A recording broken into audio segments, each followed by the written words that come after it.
Ladies and gentlemen, boys and girls, cats and dogs, welcome to After Schmoe. My name is Jaye Williams, your host for this particular episode. Thank you so much for joining me this week, as you do every week, hopefully. A little bit different from the start, a little bit weird. Let's all get awkward, let's all get weird right from the beginning. No Ryan Snelling on this episode. Ryan is sitting out this week. Unfortunately, he had a member of his family pass away, his grandfather. So he decided to take the week off, understandably so. So if you would, go ahead and just send some good vibes towards Ryan. He will be back next week, pending the show isn't canceled because of my poor performance. But regardless, we'll do business as usual here. We've got a fantastic show. I've got a fantastic show planned for today, covering the world of Schmoedown, Collider, SK+, all the good stuff that we know and love week to week. Listen, just to throw it out there at the top of the show, this will not be a solo podcast. I will not be doing this entire show. If you're looking at the runtime, I don't know how long the episode is. I haven't edited it. I haven't put it together. Don't be afraid, because even though I have done solo podcasts in the past, even though I do a solo podcast on Sight and Sound every single week, I'm used to it by now, but you never really know what you're going to get. It's awkward to listen to, and it's equally as awkward to record them. Even doing them from week to week, I just never exactly know how the quality is going to be. So I'm not going to subject you guys to the randomness of how this episode is going to be. So I actually reached out to some friends in this space a little bit later on the episode, covering our SK Plus portion of the show. From time to time, we'll talk about the Wangers, or I know carpool or harpool, whatever people want to call it, doesn't necessarily fall under the SK Plus banner, but we'll talk about that in that sort of segment of the show every single week. But one thing we never really talk about here on After Schmoe is Schmoedown Rundown. And Schmoedown Rundown is an incredibly successful show. They're doing some incredible things over there. They just went to video. And this week, in Ryan's absence, I reached out to Frank Janisch, the stat man, this sort of OG guy. Aaron Turner, he's not a regular on the show anymore. We miss him, of course, but now it is Brad Gilmore and Frank Janisch holding down, the Schmoedown Rundown from week to week. And big shout out to Chris Clark as well, doing a ton of awesome work on the editing now that they have gone to video. And so, I decided to reach out to Frank, have him on the show, bring him in, sort of talk to him a little bit about Schmoedown stuff, Collider stuff, all the changes that are going on, but also just talk to him about the rundown and his life as a podcaster and this and that. It's a fantastic little discussion that we'll get to a little bit later in the show. Then I also reached out to our good buddy, our good pal, our good friend, Kristen Smith, taking some time off from training her dogs. I invited her to come on. She's obviously been on the show before. She's a part of Take 3. She also has her own YouTube channel.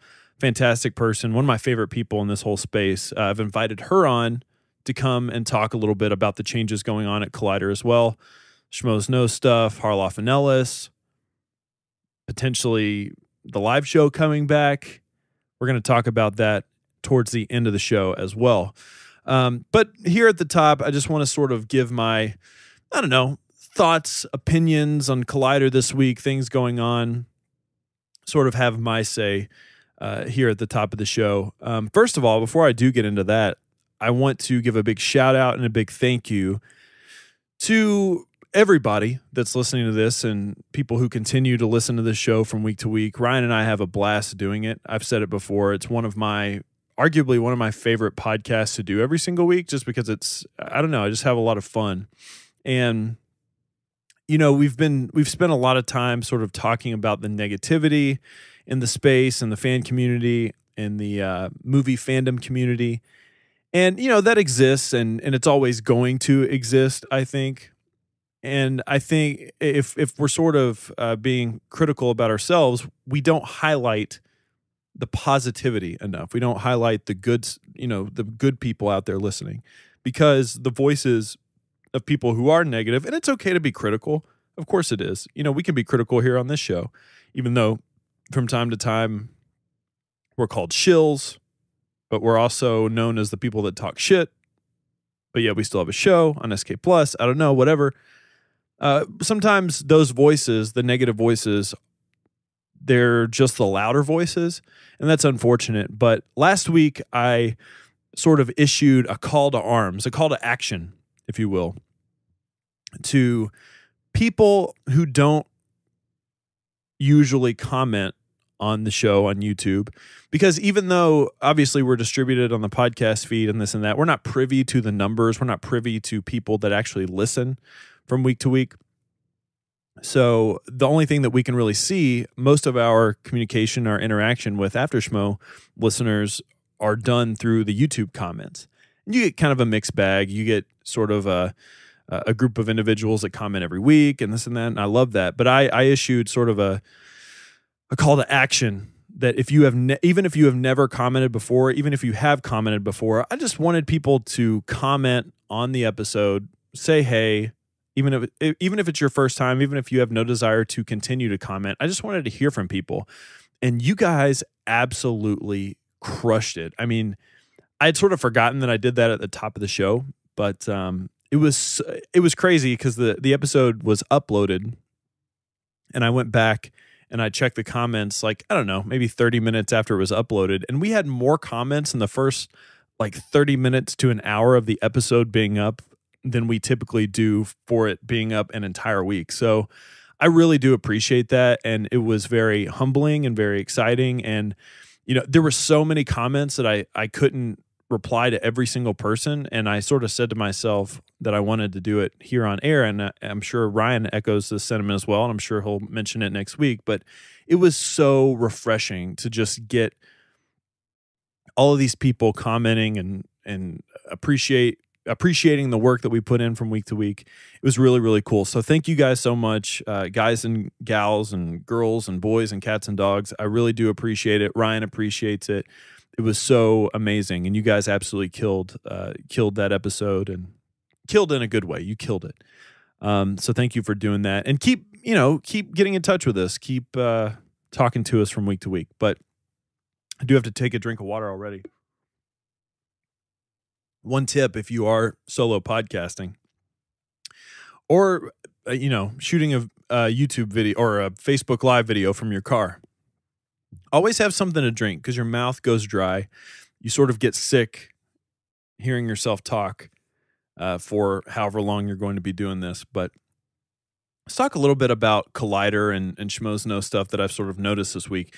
Interesting week of content. For the soul, we got the content that we typically get from these channels. We had some movie review stuff on the Schmoes Know channel, their Annihilation review, which is a movie that a lot of people are looking forward to, I think, and especially coming off of the back end of Black Panther stuff, and we'll get into that as well. But our straightforward, constant, regular programming that we get from Collider as well this week. But one thing that we didn't get any Harloff carpool. We also didn't get any Harloff and Ellis show, which is fine. No big deal. We're not entitled to that. But not only did I miss that bit of content for the week, but I also feel, and this isn't even necessarily a criticism, it's just something that I've realized this week. I felt more detached, I think, from Mark and Christian this week than I have in a very, very long time, for the simple fact that we didn't get the Harloff carpool, and we didn't get Harloff and Ellis. And those shows are the only real times we ever get to hear from them directly, sort of breaking down the walls of just being on a show, talking about movie content. Those are the only times that we sort of get that personal, quote unquote, interaction with the guys, with the Schmoes themselves. And, we can see them. They've been on Movie Talk together. They've been doing the reviews and this and that. But I just feel personally that when I watch that stuff, as much as I love it, I feel like there's more of a wall up. It doesn't necessarily feel like I'm just hanging out with the guys. So I've missed that this week. Again, not a criticism. It just feels, I feel like I haven't really gotten to, hang out with them this week, and I've missed it. But what I will say, have you ever had a feeling, a hunch inside your chest that something is going on? You can't put your finger on it. And obviously we know things are going on behind the scenes. They're planning the changes and this and that. And we've talked about that from week to week. But have you ever just had a notion that something specifically on a certain day, you're just catching a vibe, a weird energy, that something is going on? Could be in your day job. It could be in your love life, with a friend. Like, I've always thought that if I've never been involved in a surprise birthday party or something like that, but I'm confident in thinking that if I ever if someone was ever going to throw me a surprise birthday or whatever, that I would know something was up, because I think I can read people very well. That's sort of the vibe that I was getting with Collider and Schmoes this week. I don't have anything to base this on. I don't have any. I mean, I have some insider information, but nothing for what I'm about to say. So this is just wild speculation. I feel like their absence from Harloff and Ellis, absence from Carpool, simply had to do with the fact that they were very busy. And I could be wrong, but I feel like something is going on behind the scenes this week. We're moved into the new studio. The wheels are turning. The content's getting churned out at the rate that we know from Collider and from Schmoes, which has sort of cleared their plate, so to speak, on their schedule to do other things. I mean, it could be any day now that we see a change. It could be any day now that we see a new show, a live show come back. So I just feel like, but it's also too soon for a lot of this stuff to happen, right? Because they just moved, they're getting settled in. I just feel like something is going on behind the scenes. Deals are being made. People are being talked to, and I don't know, they're trying to sign a big player to the team. I could be wrong. This could be wild speculation, but that's just what I'm feeling right now. As somebody that creates content as well, I've gone through changes myself. I've had to, I've got new equipment. I've prepared for things to go to video and this and that. And once you get the ball rolling with the new setup, whatever it is, that's when you start planning the next steps, the next phases. Not that planning hasn't gone on behind the scenes. I'm sure it has been, but I just feel like something is going on. Let me know what you guys think. Obviously, comment in the comment section below. New studio stuff. I feel like it's starting to become a little bit more. I'm starting to feel a little bit more comfortable watching it. Not that I was uncomfortable watching it necessarily. It felt new. Things did look different. At the time of recording this, I haven't watched Jedi Council, so I don't know for a fact if they have cleared the stuff off of the table. So I guess that mystery will just have to live on until I'm done recording this. But yeah, this is an interesting time too, I think, for all the movie landscape, all of the movie punditry landscape, because we all know what January is in the movie season, right? It's, as Christian would say, what does he call it? Is he call it the shithole, the shit box? I don't know, whatever he calls it. And the intrigue for films at that time, I feel like because of the way that Collider structures their content, because it is so topical, because it is based so much on reporting news and current events within this sort of niche, that they're sort of beholden to the wave of interest that goes on with the movie industry, both on screen and behind the scenes and this and that. And I feel like, I could be wrong. I would actually need to talk to Mark and Christian about this, or somebody else behind the scenes.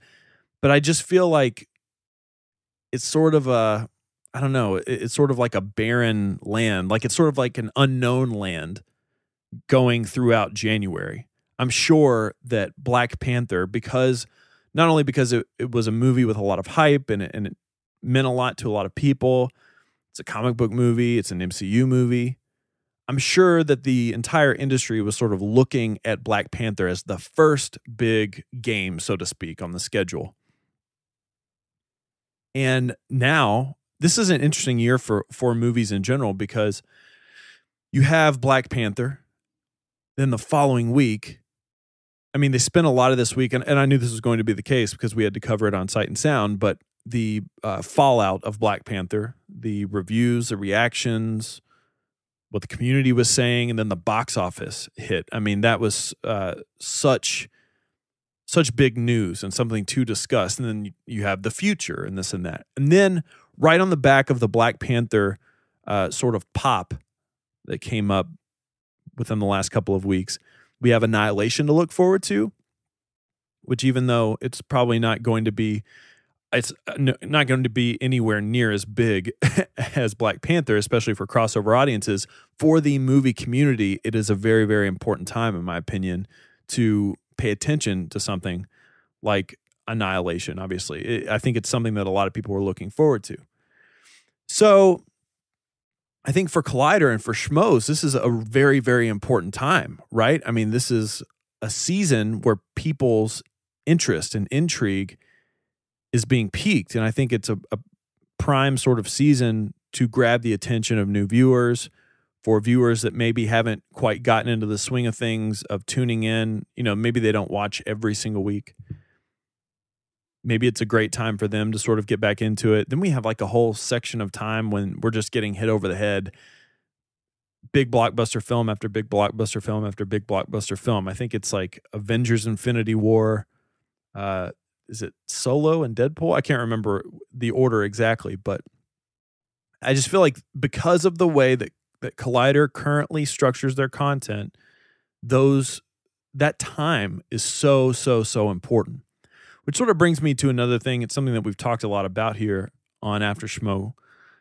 It's the fact that, does Collider need to have additional content that's not so dependent on trending topics, on topical news and whatnot? Obviously, I think the play is to get subscribers and viewers and this and that will buy into and watch whatever it is that you're actually putting on screen. No matter what, they become fans of Collider. Obviously, we get that. But I think if you can land subscribers and viewers on shows that aren't necessarily dependent on the topical issues, that's more of an investment. They're there for the personality or for the content in general. That's where a show like Comic Book Shopping comes into play. Obviously, a show like that requires a lot more production value and this and that. But even a show like Top 10, and I know Top 10 had its run and this and that, but it's not necessarily a show that's dependent on being topical. It's not necessarily a show that's dependent on whatever the big news story is or the drama, the trending topic. It's essentially just for movie fans, right? The diehard movie fans. And that's the investment. That's the long-term investment of a lot of this content. And I think if some of their content was shaped around, this is just my opinion, but if some of their content was shaped around stuff like this, then maybe they could rest a little bit easier on times like January or other times throughout the year where there's a little bit of a lull in the news cycle. Again, that's where something like the top 50 superhero list is so beneficial, and why the stock is so high on putting content out like that. I'm sure so many new people came on board with that list. I mean, I don't know the numbers specifically, but it wouldn't surprise me. I think this is a huge year for Collider and Schmoedown, and honestly, everybody in this movie space. Every single year on Sight and Sound, we do this thing called the Pop Culture Crown, where we put the three big pillars of pop culture head to head against one another and figure out who won the year: music, movies, and television. And even though I'm the music guy on Sight and Sound, just because of the slate of movies and how often we're getting hit over the head and how much anticipation there is for films this year, this is a massive, massive, massive year for movie fandom and for this space and for speculation and for discussion. At least I think so personally. some people might be confused because Star Wars came out last year, and obviously that's a big tentpole movie and this and that. I get that. But I feel like this year, there's more of an even distribution of things. That's just my take. You guys can obviously disagree with me if you want. Look, that's it for me here at the top of the show. Like I said, every week we throw in this sort of SK Plus discussion right about here.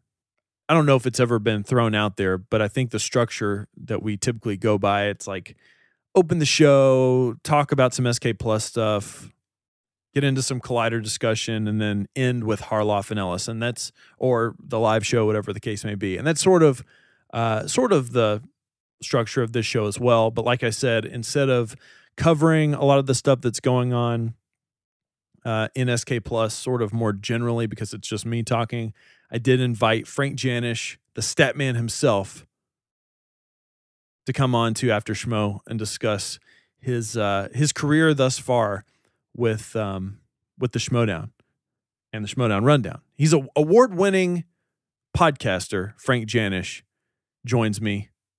Let's get into it. Frankie J, listen, man, I reached out to Daddy Harloff before doing this podcast. I said, Christian, who the hell should I have on here? And he said, well, first, you should ask Frank Janisch because we've never done a crossover thing before. In fact, I've never even talked to you before this episode. How are you doing, sir? I'm doing good. You're right. We haven't talked directly. And by the way, I've heard you say this phrase, Daddy Harloff. It's always creeped me out. Don't know why. But it's creeped me out. It's like a little weird, but that's your thing. That's cool. You know what? I don't know why I use it. It just seems to roll off the tongue. But I think now that I'm thinking even harder about it, I agree. It's a little bit creepy. And it rolls off the tongue too easy, I think. Maybe that's it. It's the syllabic phrasing of how many syllables are going on in his name. Dude, you guys are absolutely killing it over on Schmoedown Rundown. You've just gone to video. Thanks. How much of a headache has that been to go to video? None really. All thanks to Chris Clark. He does a great job with the graphics and editing and uploading it and doing all of it. I mean, literally all me and Brad do now have to come in prepared about what we're going to talk about, say it on camera, and then we're done. And that's, it's a testament to Chris and his work ethic. He's able to do a lot of awesome stuff video wise and making us sound good because we are just a bunch of idiots talking about a funny, silly trivia show. Right. And that's a good thing about it, having people in the space that are so talented. And sometimes I don't think people realize just the network of people that the SK Plus sort of, group has at their disposal to help them out. It makes it a lot easier for you all to just focus on the actual content and everything. And I just think everything looks so good from the stuff that Brian Ward's doing as well. I mean, how long have you been doing the show? Oh, let's see. So we did all of last season and then most of the season the year before. So halfway through 2016 season, I think we started. We started like right before those tournaments. Right. So from whenever that month was, I don't know, September of 16 up until, so was it like a year and a half, I guess? Yeah. Yeah. Yeah, that seems about right. I mean, it's been kind of nice because the more that the Schmoedown has grown, you guys have grown as well, which has been really cool to sort of watch and see happen. How much stuff or how much thought do you guys put into the future? I know when Ryan and I do podcast stuff, it's hard enough to figure out what we have to do on a week-to-week basis, but do you guys put any thought into like where you want the show to go and sort of future endeavors that you want to do? Well, now that we're kind of in this new era, especially going to video, there's a lot of stuff that we want to do video-wise. I think I haven't run this past anybody, but I know me and Brad and even Chris, us three have talked about maybe one day doing a live version of the rundown, like after a big event or something like that. Oh, wow. Yeah. But also there's just kind of figuring out other kinds of segments we could do. I mean, we just did kind of like this role-playing segment between a Facebook exchange between Roca and Andrew Guy, which was kind of fun. So we were just trying to figure out different little things to do. and make it more entertaining, especially now that we have the video format to make it a little more visual and a little more entertaining in that regard. Do you get any sort of excitement out of like planning new segments, or is that something that brings you stress? Because I know there's some people out there who put together shows and podcasts, and they want to come up with new ideas, but maybe they have it in the back of their mind, maybe this isn't going to work. Maybe, Christian's going to send you a note or two. Does that ever go through your mind, or are you just really focused on just sort of entertaining yourself first? I think the only thing I can really point to right now is that Roca Guy thing. And okay. I remember when I thought about it, I was like, that sounds pretty fun. I think we could pull it off really well. And then we did it, and it was like 5 minutes long. And thankfully, Chris cut it down to like a minute and a half. But there is a full version that I think we will put up one of these days. But yeah, so it's like, it sounds really good. But then even as we were doing, I was like, might be running a little too long. So it's definitely kind of an experiment. And so I guess, yeah, I kind of thought this would be fun to do and didn't really have a whole lot of time to see just how it would go. So it's kind of like, shoot first, aim later. If that's is that the phrase? Is that the phrase? I don't know. It's, I think it's, what is it? Cut once, measure twice. I don't know. Yeah. Don't ask permission. Just ask forgiveness. That sort of thing. I think we go by that same model here on After Schmoe. In fact, I had heard from other people in the kind of SK Plus space and outside of, SK Plus about these notes that Christian gives, because he's trying to make shows better and this and that. And we got kind of annoyed because we were like, we're not feeling the love. We don't get any notes from Christian. So we went on this whole thing for like a whole month where what could we do and say, like the most absurd thing we could say to make Christian give us notes. And it ended up being, we did an episode of After Wangers instead of After Schmoe. Right. And he was not happy about that. It's not that he wasn't happy about it. I need to correct that. He was just like, really? A whole episode about Wangers?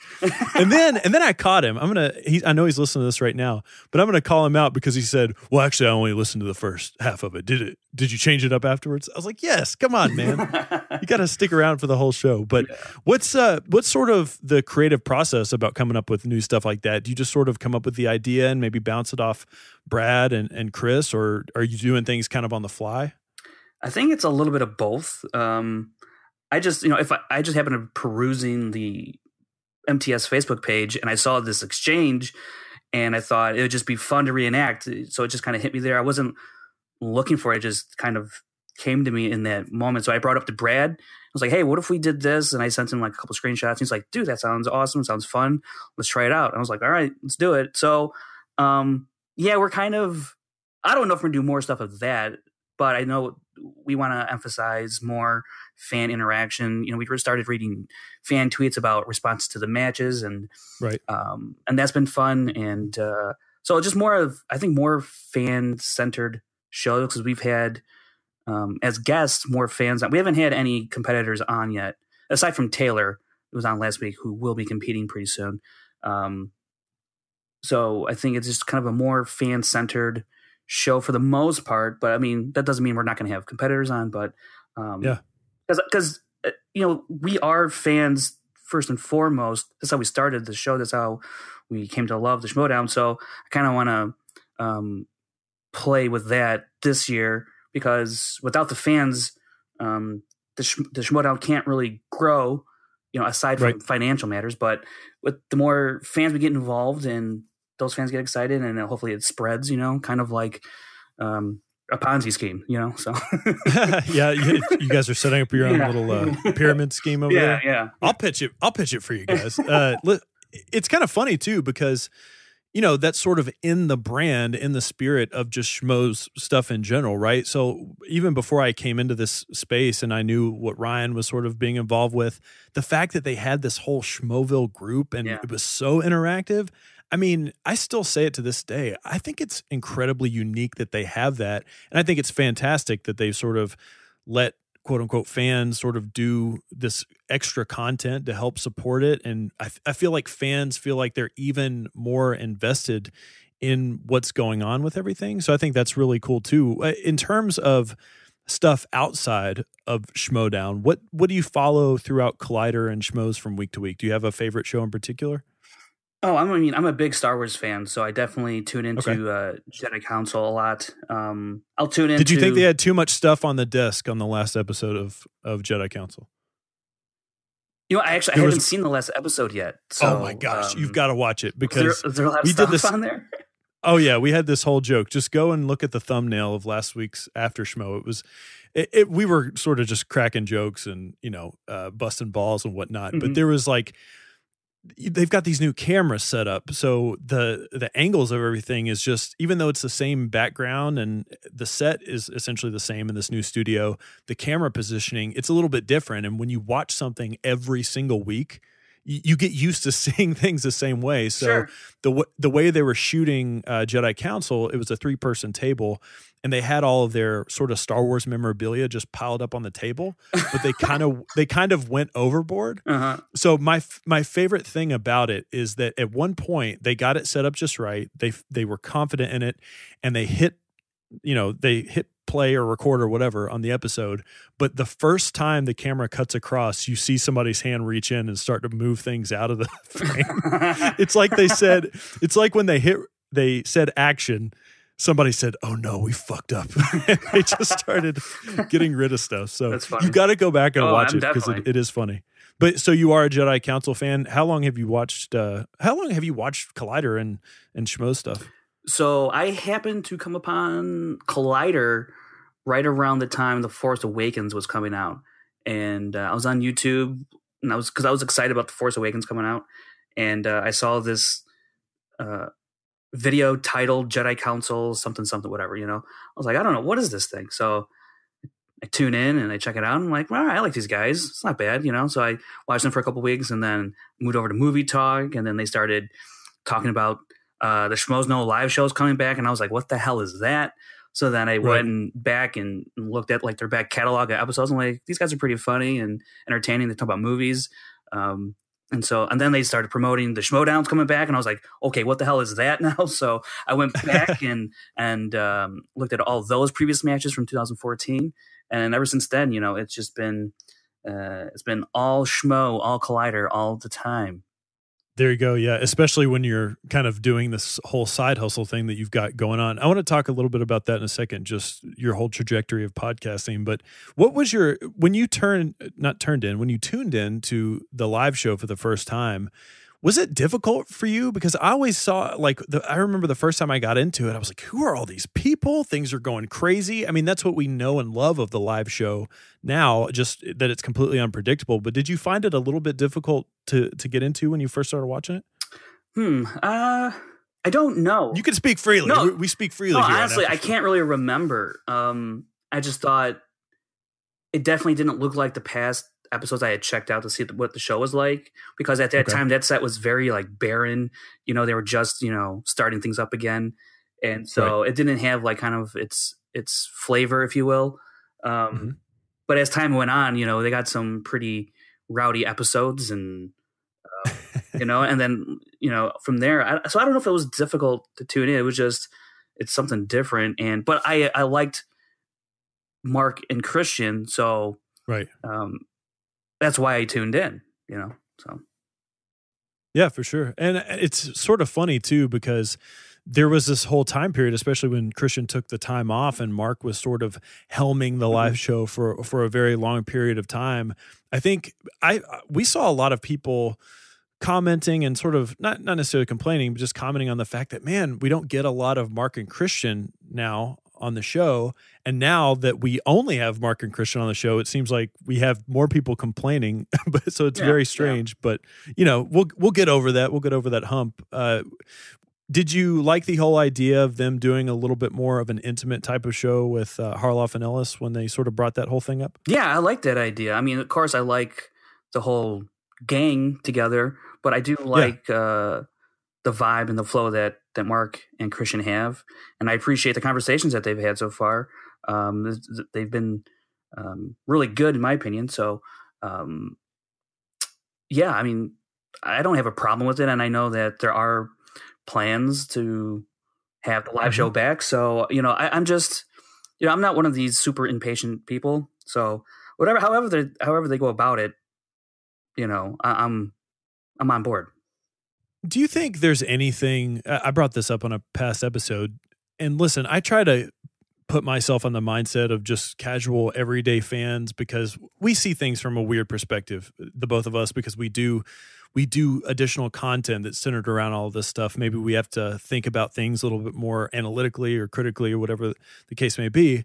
But do you think sometimes we are a little bit more patient, or we are a little bit more sort of sympathetic to the things that are going on behind the scenes because we're content creators ourselves? Now, I'm not trying to discredit people who, I mean, people can feel upset, they can miss the live show and all this other stuff, but I've sort of questioned myself, am I only feeling this way? Am I being patient because I know sort of what goes on behind the scenes?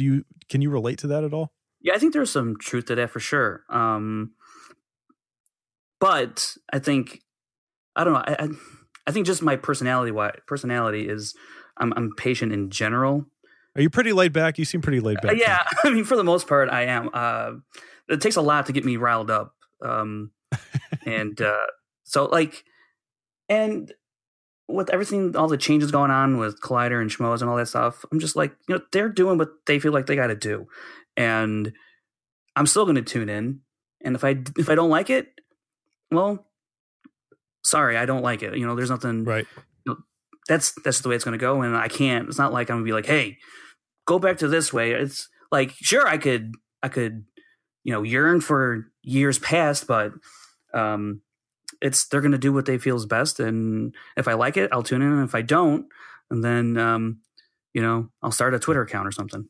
There you go. I think it's an interesting thing to think about too, because these guys have a track record of just creating amazing content. I mean, Mark and Christian are sort of like the grandfathers of movie YouTube space. Yeah. It's like they're part of that whole OG sort of crowd and crew. I go to bed at night just thinking to myself, these guys are going to put out great content. They're going to put out fantastic content, and they're genuine people too. I think that's another thing. We're lucky enough to sort of have conversations with them when not behind the scenes. But I do want to ask you real quick, or just sort of transition into your life as a podcaster, not specifically on Schmoedown Rundown and this and that, but did you ever think in a million years, or did you ever have an idea or have a passion for podcasting and creating content prior to being involved with the Rundown at all? Not in the slightest, dude. Not really, no. Okay, actually, before I ever did the Rundown, I had been recording stats for a while, and I was like, I really want to put this out in a different, more entertaining way, because posting, tables and stuff in the Facebook page, it's kind of boring. You just look at a table and it's numbers on a sheet, and okay. And so I actually put together like a couple episodes of like my own like Schmoedown show. Oh yeah. And I did. And I started like a YouTube channel, and I did like I did the whole thing. All right. I had like an intro, I had little segments here and there. I had like stat of the week and stuff like that. And it was just a little like 5-6 minute thing. And I tweeted it at Christian like a couple times, and I got no response. So, right. And then I was like, dude, it takes a lot to put this all together. I don't know if I have the time to do all the edit it together, record it, gather everything I want to say, and like this takes a lot of time. So like after 3 or 4 of them, I just stopped. And then I ended up deleting all of that, because I went back and looked at it and watched it right before like the Rundown became like a permanent thing. And I was like, this is horrible. Even if he did see it, I hope he doesn't remember it's me. So, Christian. So I was like, I deleted all of them. He'll remember. He'll be like, that Frank guy, he's awful. We're not going to put him on our show.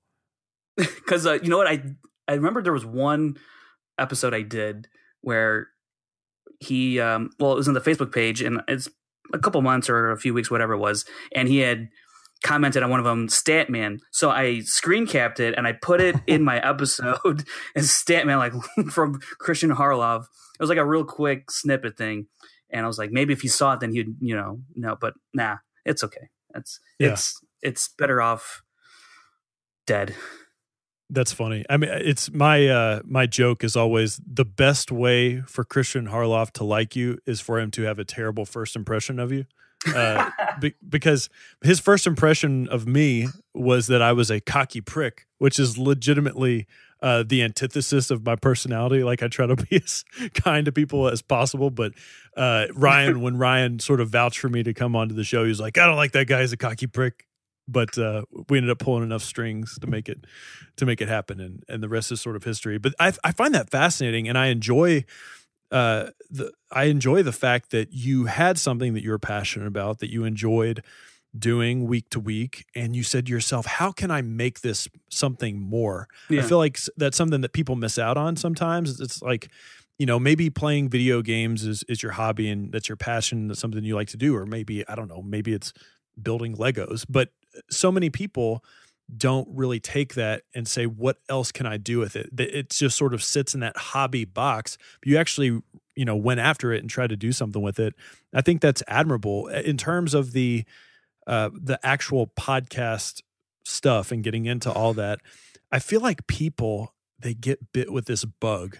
When you first were invited to come on to the Rundown and you maybe did 1, 2, 3 episodes, was your mind just racing like, where else can I take this? Or were you just sort of taking it week by week? I think a little bit of both. Again, it was new. And so it really skewed my priorities because it was new and it was fun. And then like we had Roca was on like episode number 3 or something like that. And then we had Mark Ellis. And I was like, this is the greatest thing ever. I'm still just a fan, like a real fan. Like, I don't know any of these people yet, like I do now. Right. Like I haven't met any of these people like I have recently in the past. So to get to talk to John Roca and Mark Ellis and then, and even Christian Harloff on the show. So it was fun. So like, I was like, I got to devote everything to this podcast. And this is like, I'm clearing out my Sunday, because we used to record on Sundays and, or my Saturdays, whatever it was. And I was like, and then, you realize I got to do other stuff too. So, so you kind of figure out the balance and, cause if you just concentrate on one thing, it can get kind of stale and you might even kind of start to resent it. So I didn't want to go down. Yeah. And I didn't want to go down that route. So I was just like, you know what, I'm going to pull back how much time I devoted, because it is just a hobby. It is just for fun. But if it's not going to be fun anymore, I need to figure out how to rectify that situation personally. And then even if there are other external factors, figure out what to do from there. So, it's kind of amazing where this is all gone in the end. Yeah, for sure. Well, I think that's a really great perspective that you have of it. And it's interesting to hear you call it a hobby, just because I don't know legitimately how much time you put into it, but I've seen more than I want the to results admit. in it. Well, yeah, absolutely. And I think every content creator and every podcaster for sure, YouTube personality, whatever, has to sort of come to that crossroads where they either consider what they're doing either a hobby or something that they, want to maybe make a second job sort of thing. I mean, do you have any desire to maybe make it more than a hobby, or do you think that switch would ever flip for you to where you said, you know what, this isn't a hobby anymore, this is something that I can go after? Or are you not really thinking about it like that? Yeah, that's interesting. I'm not really sure that I want to, do it. I don't know if I don't know. That's a good question, because I kind of like that idea. Yeah. But like, I don't know if that's really for me. Like, right. Like, I have fun doing what I do now, and there's I feel a lot of reward in what I do, because now I do, a stat segment for the Schmoedown that no one watches, and I don't care that no one watches. And I know some people do. I'm being a little over dramatic about it, but like I do. No, you're being incredibly candid and honest, and I respect the hell out of it. Like I do that because it's fun for me, and I like to try and make it better at least in my eyes every week. Right. Same thing with the rundown. I try to make that as entertaining and insightful as I can. And I don't do it for like the views or the listens. If I did, that'd be pretty sad if I'm trying to like, I need 2,000 views this week. I need it. Like, you know, and I'm itching. No, that'd be miserable. It's such a good perspective to have, though. And I actually just talked about it on something in Sight and Sound this past week, that if you're going into it with these goals that you have to achieve in mind, I mean, it's great if stuff like that happens, but sometimes I want to tell people who get discouraged by, I didn't get this much, I didn't get that much. I kind of want to tell them, well, what the fuck makes you so special? Right. Is it because you're working hard? Because if that's the case, get in line. We're all working hard, man. No, I was just to say, and if people like what I'm doing, then that's awesome, you know, and I'll take a look at what am I doing that people like, and I'll do more of that. Because first of all, I'm going to do stuff that I like to do. So if people respond to that, then I go, okay, well, let's do more of that. Because I like that to begin with, so it's not a problem, and this seems to resonate with a certain amount of people. So that's going to be fun going forward, because that means I can bring more fun or entertainment to a different amount of people. You know, right? No, I think that's fantastic, and I think it's good for people to hear that perspective, especially, you know, having a gig like the Rundown and having a gig like After Schmoe or whatever it may be is something that I think a lot of people probably look towards and think to themselves like, man, I'd love to have something like that. And that's great. That's something to strive for. But at the end of the day, there's nothing that's different about you or myself or Christian or anybody else that's listening to this. We're all just trying to have a creative outlet, and I appreciate the fact that you're being so honest about that. It's definitely good to hear somebody has that sort of right perspective, and it's not just all business. It's not just how can I get ahead. I don't know. I'm walking away from this conversation. I was already a Frankie Janisch fan, but sure. Thanks. Even more so now. I just think it's really cool. Listen, I don't want to keep you any longer than I have. I want to have you back on, especially when maybe Ryan comes on. Yeah. Where can people find you? Where can people check you out online? You can find me on Twitter, Instagram at FrankieJ29. Obviously on the SK Plus podcast channel, now video, Schmoedown Rundown. We started an Instagram page, Schmoedown Rundown. So you go ahead and check that out. When we go out to the studio, you know, we take some pictures and we'll put them up there, and we'll post clips on there from the show. So you don't have to watch the whole show. If you don't want to, you just check out that 30-second clip. So there you go. That's awesome. Yeah, I think that's really cool. And if you guys don't know, if you guys are members of Schmoeville or the Movie Trivia Schmoedown page, Frank actually goes live from time to time too on there. Yeah. I see you doing. I just did a 2-hour marathon like last week or something, and I gotta say, I got some of the best questions I've ever seen. They were asking me like, you know, who's your favorite Renaissance painter and stuff like that. It was great. It was great. I gotta thank those people.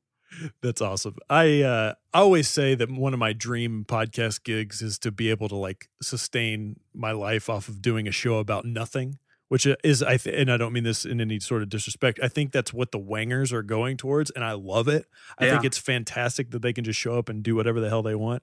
But just a side note before we wrap up, I think you're onto something. I think Facebook Live and stuff like that, I think it's an underutilized sort of medium. I love getting on Facebook Live, whether it's in, we used to do some stuff in Schmoeville. We do some stuff in our Sight and Sound group. I love that communication with the listenership. And absolutely. Absolutely. And that's part of the reason why, like, I would love to do the Rundown Live, is because a lot of people have a lot of opinions about a lot of the things that go on in the Schmoedown, and to get that instant feedback, I think would just be awesome and bring a different kind of energy, which is what I'm looking for. Especially, you know, and I have to say, Brad has definitely brought a different type of energy, a really great energy to the show. And so I'm thrilled that he's on board, and now we got Chris too. So I'm just really, really excited. The most excited I've ever been about working on the Rundown and the Schmoedown in general. That's awesome, man. I'm super happy for you guys. Super proud of you guys.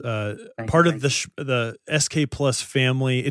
I said this to you off air. It feels more like a family, I think, now than it ever has. And whatever we can do to sort of help one another. But thanks so much for being on here, man. My pleasure. We'll have you back another time. All right. Awesome. I absolutely meant when I said it during that discussion you never really know how these interviews are going to go, especially the first time that you have them with people, the first time that you talk to people. And I've met a lot of people doing After Schmoe in the short time that I've done it, and for the most part, everybody's been absolutely fantastic. But it's great to not only connect in general with somebody that you've never talked to before, but also just get a better understanding from a content creator perspective, podcaster to podcaster, especially because we can relate to each other so much. The fact that, at least on SK Plus, Frank and Aaron and people who have been involved on that show before him, we are sort of the outsiders looking in. A lot of SK Plus content is created by people who work for Collider, who are involved with the Schmoes, and we're sort of like third-party individuals. So it's great to actually connect with people. And I meant when I said I'm a Frankie Janisch fan, man. I think Frank is such a cool guy, such a nice and genuine guy. I love the fact that he was candid with me. And I actually, hashtag transparency here, I actually did that interview a few days ago. And just looking back on it now, it's so cool, man. I really do mean what I say when I said it, that I feel like SK Plus is more of a family now. Like I feel more of they might not feel this way, but I feel more connected to the Wangers guys, especially after we had Beardo on, and obviously RB3 and Ace, who have both been on Sight and Sound podcasts as well, and Mark and Christian too, of course. It's such a nice, I think sometimes when we glow about this space, it's because the relationships that we formed, these people are genuine people. I can safely say that, and they're good people. So I just really do appreciate that. But anyways, wanted to transition into this next segment that I'm going to get into here with Kristen. Now, again, hashtag transparency. Actually haven't done this interview.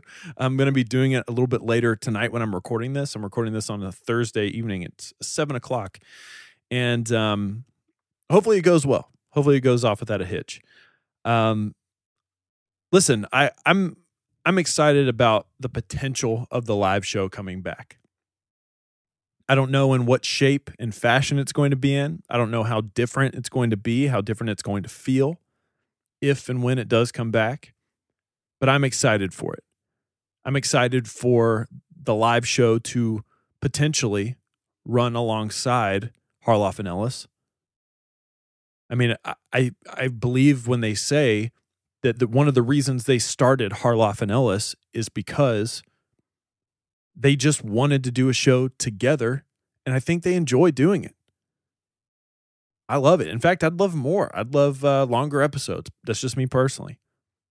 I like watching them talk about things that aren't necessarily dependent on what's going on in the movie space.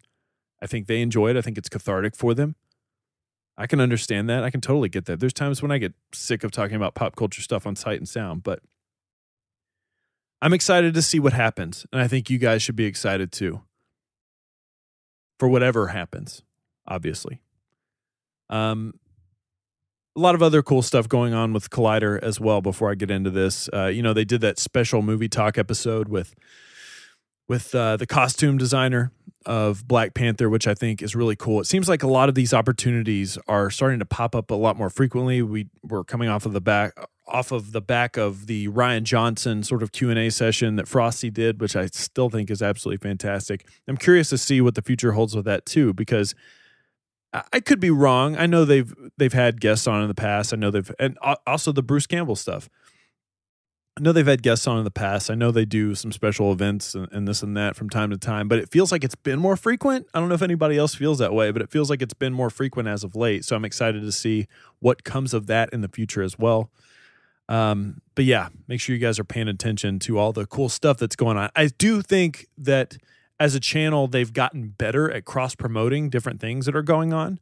I think they're still trying to find their groove on how the best way to do it, even though the Black Panther stuff isn't necessarily involved with Jedi Council, and maybe they did, maybe I just missed it, but that stuff still needs to be cross-promoted on there as well. We can do a better job of promoting stuff. Hell, we can probably just throw in ads every now and then. That might be nice to do because there's so much content to take in. If you're not promoting on every single thing, somebody might miss it. You never know.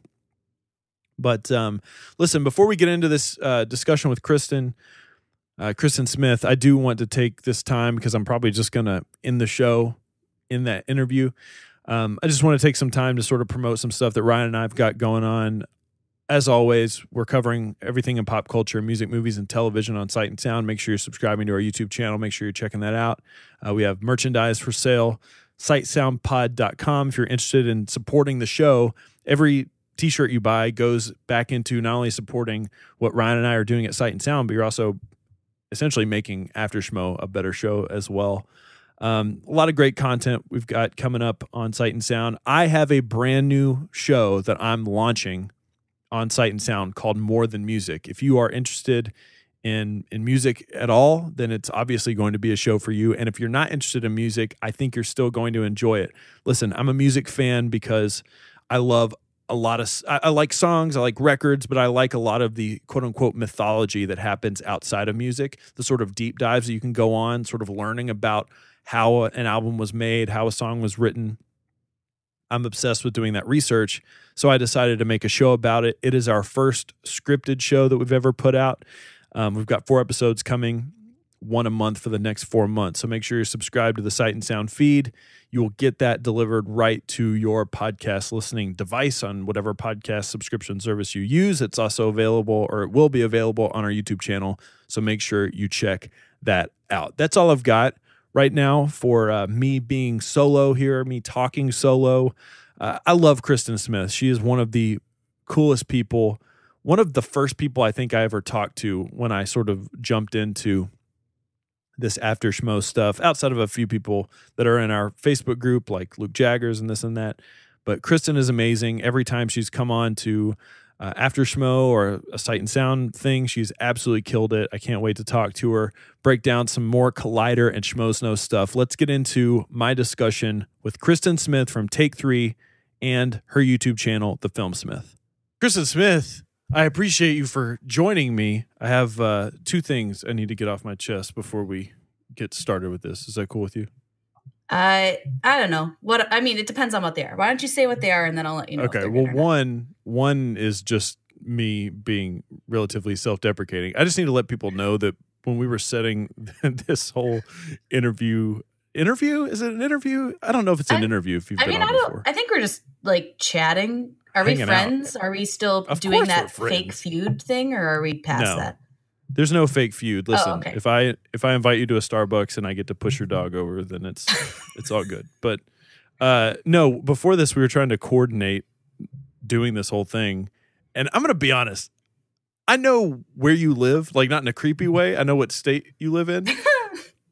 I don't think I know how many time zones we have in America. A lot.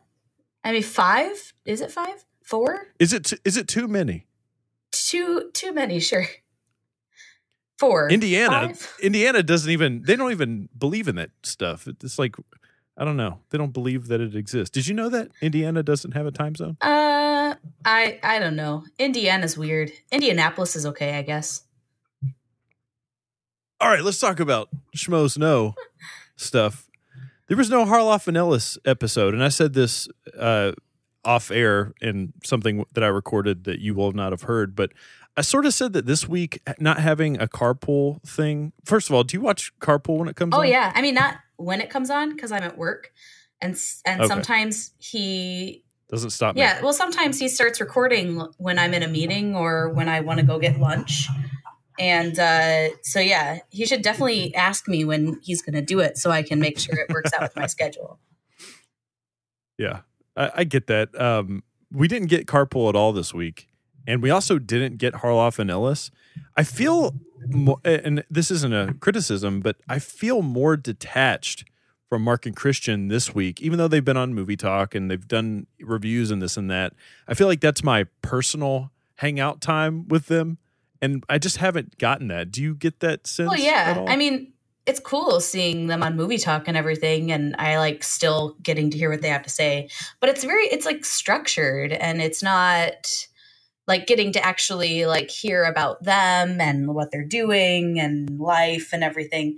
It's just about movies. Now when Christian's doing Car Talk, it's just like I'm talking 1 second about a movie, and then he goes completely off track and then starts talking about the apple he's going to eat for breakfast, and then Dino's pizza like 2 seconds later. And it's like, I don't know, it's just very like pure Christian. It's kind of fun. And right. I mean, you just kind of miss out on seeing them like, in their natural environment, I guess, if you want to say it that way. But, it's a less structured time, and I do miss it. Yeah, I think, again, it's not a criticism. It's more of just like a realization. I think maybe sometimes even I take it for granted, because those shows, when they're just being themselves and maybe they're not necessarily beholden to talking about movie stuff all the time, I don't know. It just feels more like the Mark and Christian, the Schmoes, that we've come to know in general. And even with the live show not being around as much, I guess I'm just a little bit more fragile to it. I don't think you've been on since Harloff and Ellis has been a thing. Am I correct about that? I'm pretty sure, because I remember pointing out that your numbering structure was going to change and not line up with the live show anymore. And I think that was after I was on. Yeah. R.I.P. Perfect numbering structure. Exactly. You know whose numbering system we do fall in line with now? No. The Wangers. We are on the exact same episode number as the Wangers. So we have that to hang our hat on, I guess. But is that why you guys did the After Wanger show the other day? No, not necessarily. I think it was just because there wasn't a ton to talk about, and that's not disparaging towards them, but I think we were sort of fascinated with everything going on with their Patreon, and I don't know, just thought there was more stuff to talk about. But we just sort of had a little bit of a wild card episode. But I think it's kind of funny with Harloff and Ellis being the way that it is now, and maybe taking that stuff for granted. It does make me interested to sort of see what the live show could potentially be like when it comes back. Where are you at with your missing of the Schmoes No live show? Oh, I miss it so much. Besides the fact that now I don't have any reason to communicate with Brett other than just to say like, hi, how's life? And that just sounds like really sad. I want to like talk to him about stuff. But I don't know, I don't know. It just feels weird to be like, hey, I don't have anything to do for you, but how are you? But I miss everything else too, like the crew interaction and like seeing everyone there, and just the energy was always so good. And I mean, it's definitely not something I can't live without, but it's also something that I would like to see on occasion. So the fact that it's coming back, apparently, due to your super secret source, is really exciting.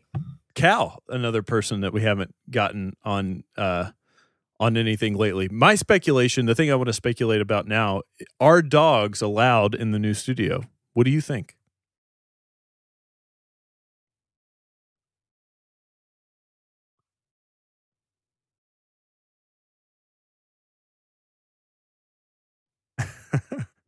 Maybe that's why people have left. They're just like, what? A place with no dogs? Count me out. You never know. But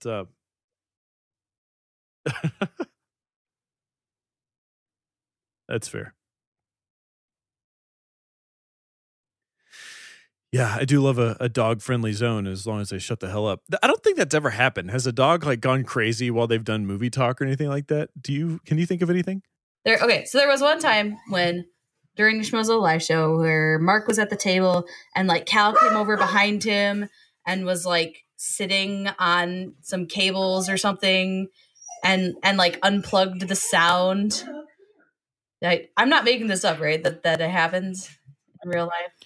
I feel like I remember something like that. There've been plenty. Well, I don't know if plenty is the right word. There have been some memorable animal exchanges on the live show. Of course, Christian and the cat comes to mind. Sasha Pearl Raver's cat. What is his name? Swayze, I believe. That's a personal favorite of mine. I don't think I've ever had anything.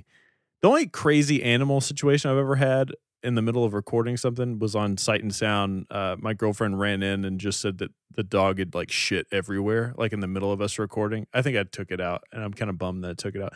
Anyways, what's your whole view on this new studio situation? Because Ryan and I were on pins and needles sort of waiting to see what was it going to look like? Are the sets going to look different? This and that. Leading up to it, was there any sort of like buzz around the new studio, at least in your viewing habits? I don't know. Maybe it's because I had heard like about what it was, and I had like seen some pictures and things from people who had been there. Yeah. I wasn't too surprised that it just looks like a little bit bigger. I think that's good because they'll have more room to for sure shoot promos, and they won't be in the bathroom shooting promos anymore. And hopefully the bathroom will be nicer because it wasn't a great one in the old building. Not a fan of the bathrooms. Well, they were a little weird. And then there was like 2 stalls in the girls' bathroom, and one of them broke down like 3 hours into shooting the spectacular. And so there was only 1 stall left, and it was like, that's weird. Wow. I love this insider information. Like Ryan and I, we can't get this type of stuff. We would have to, if we were going to get this type of information, we'd have to ask like Cobster, hey, what are the bathrooms like? I feel like they talk about the bathrooms a lot in like, that's fair. They talk about them all the time in the live show. I feel like, so yeah, I think you're right about that. But so like the new studio, because the Schmoedown, they actually filmed it already at the new studio, which seems crazy to me that it was filmed so soon after they moved. It pretty much looks the same, other than the fact that like the host desk feels really like lonely. It was like it was such a close-up shot, and there's like no decorations around them, and it just, I don't know, it felt like really isolated. And maybe they did that on purpose so that they like, because the people at the desk before couldn't really see the competitors. They couldn't see the wheel. And so maybe they moved it so they can see kind of what's happening, and it makes it easier for them to like commentate on what's happening. But I haven't really seen the setup yet. So maybe we'll get some behind the scenes. Yeah, I said that on the last episode of After Schmoe that I think a behind the scenes, even though, made that show rest in peace as well, I think just shooting a behind the scenes type of episode, just sort of showing people around the new studio would be kind of nice, just to see things. I actually didn't know or realize that they had shot Schmoedown stuff at the new studio, but now that I'm thinking about it, I kind of feel like an idiot for not having realized that. And I think even Ryan mentioned it too on a previous episode of After Schmoe, where he said, yeah, that will feel very different because the hosts aren't sitting in the Schmoes Know side of the Collider studio. I don't know. I guess I just haven't been paying that close of attention to it. Hopefully nobody gets mad at me about that, but there's only 1 episode so far that's been in the new studio. So it was just the one that happened on Tuesday with the superhero news versus box office. Okay. Gotcha. See, I haven't caught that one yet, unfortunately, but I'm going to go back and check it out. I think for me, the biggest thing that I was trying to like wrap my head around, and I don't think I realized how much of I'm not going to say a problem. I don't know if I could have ever predicted how much it would have stuck out to me, but the different camera angles. I mean, just, you watch these shows week after week after week, and they feel so familiar, I think. But lately it's just been like, man, something feels different about this. And it could be the lighting. It could just be the camera angles in general. Have you picked up on any of that, or are you just kind of hammering through watching Collider stuff?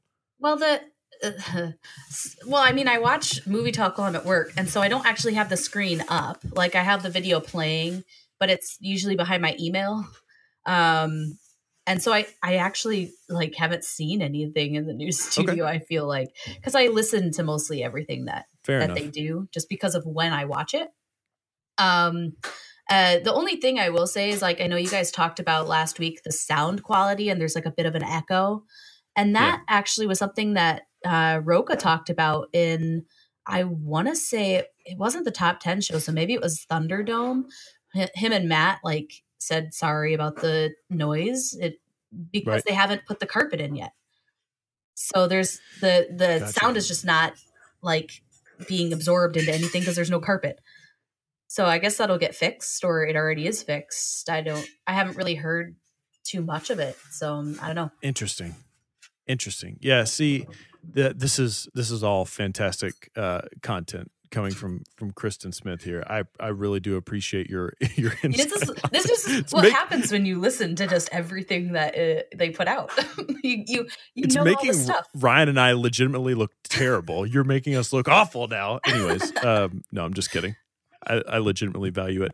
I do want to, I guess, to sort of wrap things up here, I want to ask you about just being, maybe not just being an audio only listener, but that experience of just listening to Collider content, because I go back and forth. Sometimes I'll watch stuff. Sometimes I'll just listen to stuff. A lot of the SK Plus stuff I just listen to because most of it is primarily audio. Do you think that helps or hurts their business model? I know that's a big question, and please speak freely, but what is your perspective on that whole thing? I mean, I think the fact that, pretty much everything on Collider has video, right? But SK Plus is very mixed. Right. And so that, to me, it doesn't usually matter too much to me, but there are a few shows on there that are video, like Rundown is now video, Wangers is video. I think that's it. Pretty sure that's it. Well, is Right. JT Movie Things video? I haven't actually I'm not sure. had a chance to watch it. Well, because I have like a full schedule of when I can listen to things, and that's not on it Right. yet. So I got to figure out when I'm going to fit that one in so I can actually listen to everything. But because it's kind of mixed, it's harder to make that judgment call on whether or not more people prefer the video or the audio. But I think because Collider's all video, I can't watch a Schmoedown audio only. I have to watch it with the video because there's so much that happens. Of course. But the majority of their shows, although I think Heroes is really good video, they have a lot of energy. Everything else I think is great as audio, but I couldn't imagine people who just listen to like the Schmoedown. Yeah, I need to experience that for myself. So my whole perspective on it, I like the fact that they're making it as accessible as possible for people. I'm a huge champion of that. I'm also a huge champion of Collider having their own separate podcast feed where they just create content that's podcast related. And I wouldn't be surprised if we saw that down the road sooner rather than later. I'm not saying I have an inside scoop on that or anything like that. I'm just saying it just makes a lot of sense, especially when you see what other people are doing in this sort of landscape. But I am curious to know, at least from a business perspective, whether or not they're sort of diversifying maybe potential ad revenue, because obviously they collect ad revenue on YouTube stuff, but the podcast stuff, they have a big subscriber base. I know specifically. Really I know specifically because one of the podcasts that Ryan and I have done in the past, it's appeared on the movie and television podcasting charts on iTunes, and I know what it takes to get there, and it takes a lot to get there, and they're constantly on it in that top 100, which is a huge feat. And I just think that maybe they could sort of throw some ads in there every now and then just to sort of help support things. Would you mind that at all if they did something like that? They used to do ads. You guys did the MeUndies for that's true. 3 months. Yeah, we did that for a little bit, and I think that's sort of what I'm speaking to for the Collider stuff. I don't think I've ever heard anything on Collider's podcast feed specifically that's ad related.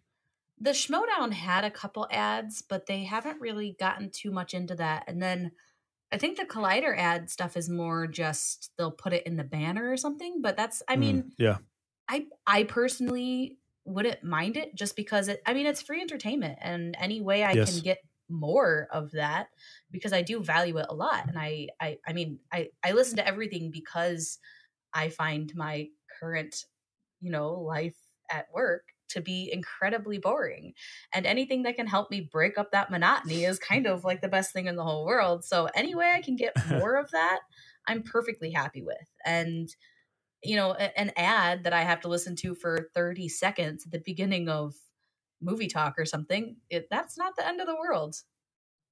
Right. Yeah, I just think it makes a lot of sense. And it's an interesting time right now for Collider and Schmoes because so much stuff is changing. And I think they're probably still figuring a lot of stuff out too. But I think it's good to hear from other people.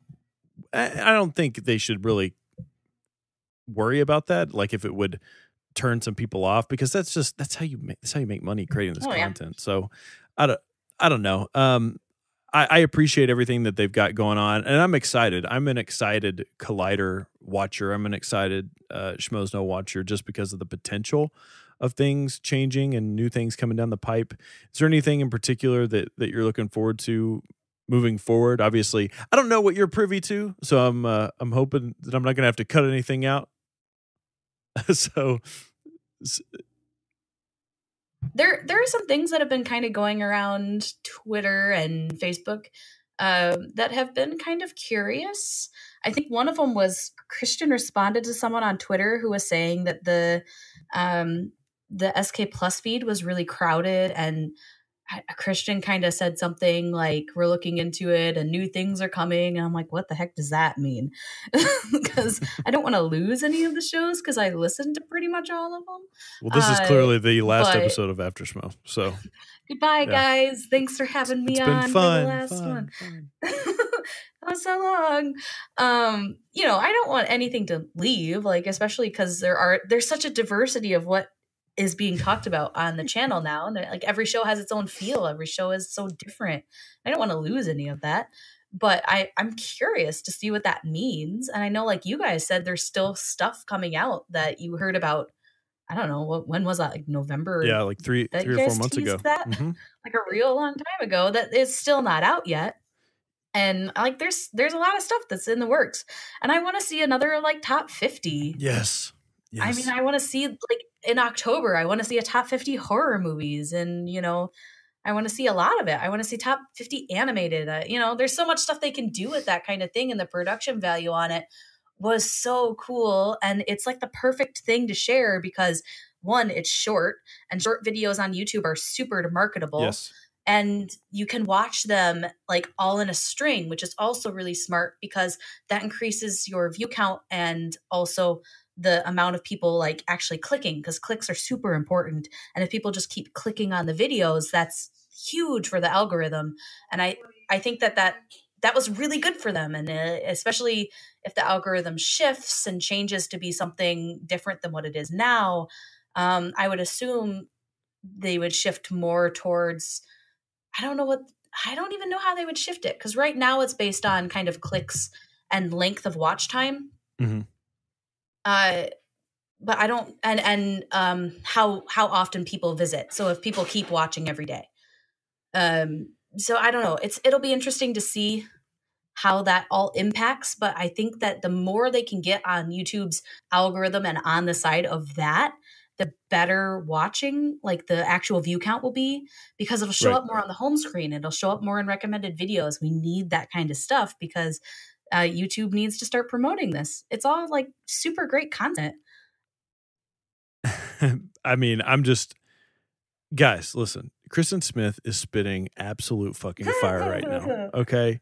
I love this type of stuff. And it's funny because Ryan pays a little bit closer attention to the sort of changing behind the scenes trend. And I'm not talking necessarily about trends of what videos should be made and shouldn't be made, but he pays a little bit closer attention to the more analytical stuff, not analytical stuff, the statistical stuff, I guess, the data going on with YouTube than I do. So it's fascinating to hear you talk about that. And I think you're on point. And I talked about this off air, again, stuff that you haven't heard yet, but I talked about this whole thing where Collider, their model right now, they're so locked into talking about topical content and trending news stories and this and that. And that's great. That's fantastic. But you sort of are at the mercy of the peaks and valleys of interest of the movie landscape. And they've created stuff, like you said, with the top 50 superhero stuff. I think comic book shopping, stuff that's not necessarily dependent on the trending news stories. And I think if you can lock a fan or a listener or a subscriber, whatever the case may be, if you can lock them into that content, that's an investment, because people will come and go with, and this isn't disparaging, but people will come and go with the Star Wars stuff, right? Like, oh, I'm just here for Star Wars stuff. Star Wars movie comes out, I'm gone until Han Solo comes back. But if you can lock somebody into a comic book shopping, even though it's a seasonal show, maybe they spill. Yeah, I know. I'm excited for it to come back, but then maybe they spill over to, a Heroes or something like that. So I definitely think you're on the right track, and I appreciate all of that insight. It's very valuable. Real cool algorithm talk. I know that's what everyone tunes in for. I know that gets all the views. I think you'd be surprised. I think you'd be surprised about how many people. I know we have a lot of people that create content like yourself that listen to this and they're just fascinated with the more business side of things. And me specifically, that's what I'm interested in. I don't think Ryan and I are interested in solely talking about what John Schnepp was drinking on Heroes every week, but I don't know. You never know. Listen, it could be interesting. I don't know. It could be interesting. You never know what's in that cup with that guy. I usually like to judge it by how his hair is styled. Like if it's crazy, he's drinking vodka. If it's more tame, he's drinking coffee. Anyways, listen, I really appreciate you coming on here. I appreciate your time. We're going to end the show here too. So is there anything that you want to plug, anything that you want to throw out? I think just a general, like, I'm real glad Jay Washington's doing better, and I'm really happy because I want to see him on Movie Talk again soon because I loved his takes on everything. And so He's been incredible. Yeah, I cannot wait for him to get back in action because I think that he's just been a great addition. I love his voice. So let's get him back once he's like healthy enough. And I'm just happy that he's healthy. Other than that, you can find me on Twitter, Instagram, and Stardust, Smith_K10, the number, not the word. And also on Take 3 Productions, where we do Schmoedown reactions, the Schmoedown Reactor Summit, and also a bunch of other things just a lot of things. We do a lot. Yeah, you guys are hustling your butts off, and I really appreciate that. I told Frank this. And I'll tell you this too. I was talking about SK Plus, but I'll extend it to Take 3 and everybody else. It feels more like a family now than it's ever been before. Absolutely. And I love that. Like, I love that. Yeah, I completely agree with you. Completely. It's just nice. It's just nice to know that, we're not there in LA, we're not there in California and this and that, but it feels like we've got each other's backs on stuff and we're helping each other out, supporting each other. So, upward trajectory, positivity, all that stuff. You can find me online at Jaye Williams, J, the A to the Y, the E on Twitter and Instagram. It's the same for both. Make sure you're subscribed to Sight and Sound's podcast feed. Especially if you stop by SK Plus for Sight and Sound. I don't know, with Christian cutting people from the feed. Listen, we've offered to take Sight and Sound off of that. We don't even know why it's there to begin with. I mean, we get it, but he just likes having us around, I guess. So that's cool. You can also pick merchandise up, sightsoundpod.com and all that fun stuff. Make sure you guys are checking out Take 3. Make sure you guys are checking out all the other stuff on SK Plus. What else do I have to plug here? I don't know. Thanks to Kristen for coming on here and helping me out. Ryan will be back next week. You can find him at What Up Snell on Twitter and Instagram. You got anything else for me, or you ready to get the hell out of here? I guess I can leave. Let's go train those dogs. If you're kicking, that's fine. No, I just, I got to go train my dog. So yeah. All right. We'll see you guys later. Bye-bye. Bye.